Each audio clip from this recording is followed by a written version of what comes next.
मत देने वाले सदस्यों के कम से कम 2/3 बहुमत द्वारा पारित नहीं हुआ। ऐतिहासिक पल को आप अपना एक मौका तो आपने गंवाया है। संविधान पर आक्रमण था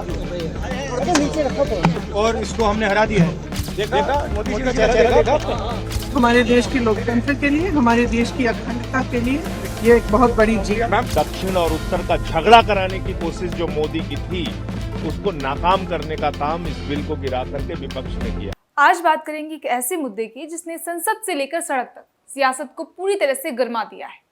महिला आरक्षण, जिसे देश की आधी आबादी की आवाज कहा जाता है, वही बिल लोकसभा में पास नहीं हो पाया। और सबसे बड़ा सवाल, जब 298 वोट समर्थन में थे, फिर भी बिल कैसे गिर गया? क्या सच में महिला सशक्तिकरण का मुद्दा था या इसके पीछे कोई बड़ा राजनीतिक खेल? आज की कहानी सिर्फ एक खबर नहीं है, ये कहानी है राजनीति की, रणनीति की और कहीं ना कहीं भरोसे की भी।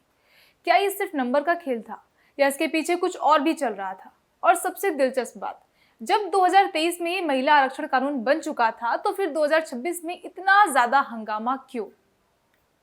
नमस्कार, आप देख रहे हैं न्यूज़ ट्रैक और मैं हूं आपके साथ सुप्रिया सिंह। तो चलिए थोड़ा पीछे चलते हैं। साल 2023 देश में एक बड़ा फैसला होता है। महिलाओं को संसद और विधानसभाओं में 33% आरक्षण देने का कानून पास होता है।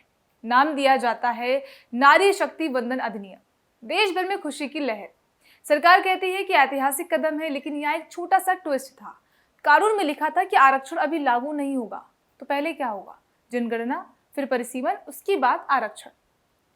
यानी कि अभी नहीं, बाद में, और यही बाद में आज की पूरी कहानी का कारण बना है। अब आते हैं 2026 पर। सरकार कहती है कि अब और इंतजार नहीं, 2029 चुनाव तक महिलाओं को आरक्षण देंगे और इसके लिए लाए जाते हैं 3 नए बिल।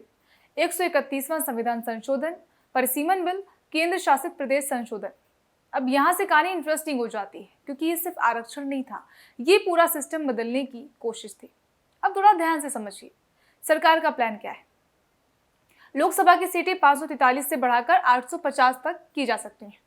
नई जनसंख्या के आधार पर सीटों का बंटवारा होगा और उसी में महिलाओं को 33% आरक्षण दिया जाएगा।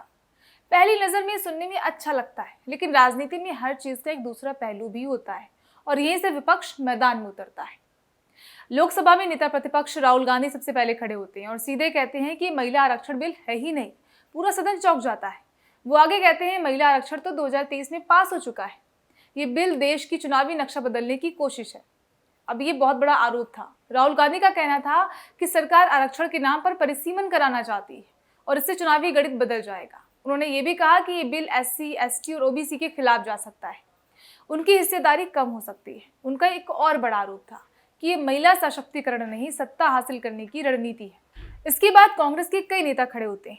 KC वेणुगोपाल कहते हैं कि समस्या आरक्षण से नहीं है, समस्या इसे परिसीमन से जोड़ने में। वो आरोप लगाते हैं कि सरकार लोकतंत्र को अपने हिसाब से ढालना चाहती है। फिर बोलते हैं गौरव गोगोई। वो सवाल उठाते हैं कि टाइमिंग क्या है, नीयत क्या है। उनका कहना था कि अगर महिलाओं के लिए इतना ही जरूरी था तो सीधे लागू ही क्यों नहीं कर दिया गया। अब दक्षिण भारत की आवाज उठती है। कनिमोझी खड़ी होती हैं और बहुत साफ शब्दों में कहती हैं कि संघीय ढांचे के खिलाफ है, आप महिलाओं को ढाल बना रहे हैं। उनका आरोप था परिसीमन से राज्यों की ताकत बदल जाएगी और दक्षिण भारत को नुकसान हो सकता है। फिर आते हैं शशि थरूर। उनका अंदाज थोड़ा अलग है। वो कहते हैं कि महिला आरक्षण एक अच्छा कदम है, लेकिन इसे सबसे विवादित प्रक्रिया में जोड़ दिया गया है। और फिर एक लाइन बोलते हैं कि राजनीतिक नोटबंदी साबित हो सकती है। पूरा सदन एक बार फिर से शोर में डूब जाता है।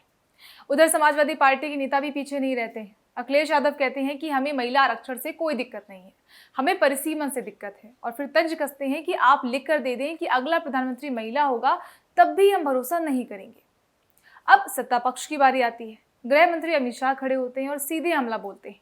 विपक्ष महिला आरक्षण का विरोध कर रहा है। वो कहते हैं कि 50 साल से जनता को सही प्रतिनिधित्व नहीं मिला है, अब जब सुधार हो रहा है तो ये लोग रोक रहे हैं।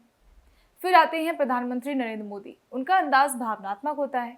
वो कहते हैं कि महिलाओं का हक है, हम कोई एहसान नहीं कर रहे हैं, ये हमारा कर्तव्य है। और फिर एक चेतावनी भी देते हैं कि जो इसका विरोध करेगा उसे इसकी कीमत चुकानी पड़ेगी। अब सदन का माहौल पूरी तरह से गर्म हो चुका था। कहीं तंज, कहीं आरोप, कहीं गुस्सा। ये बहस अब बिल से ज्यादा राजनीति की लड़ाई बन चुकी थी। फिर आता है सबसे अहम पल, वोटिंग। 298 समर्थन में और 230 विरोध में।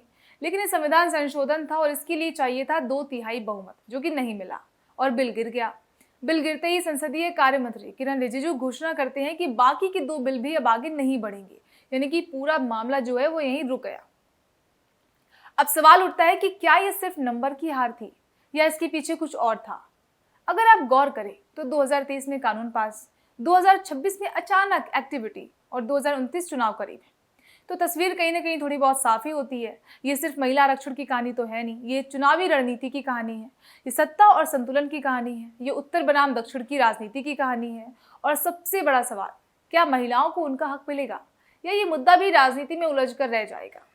आखिर में बस एक बात, बिल गिर गया है लेकिन बहस अभी खत्म नहीं हुई है और शायद आने वाले चुनावों में ये सबसे बड़ा मुद्दा बनने वाला है। अब सच्चाई क्या है? कहीं ना कहीं दोनों सही हैं और दोनों गलत भी हैं। हाँ, महिलाओं को आरक्षण मिलना चाहिए था, लेकिन टाइमिंग भी देखनी पड़ेगी। 2023 में पास, 2026 में अचानक अर्जेंसी क्यों? क्या ये कोइंसिडेंट है या इलेक्शन कैलकुलेशन है?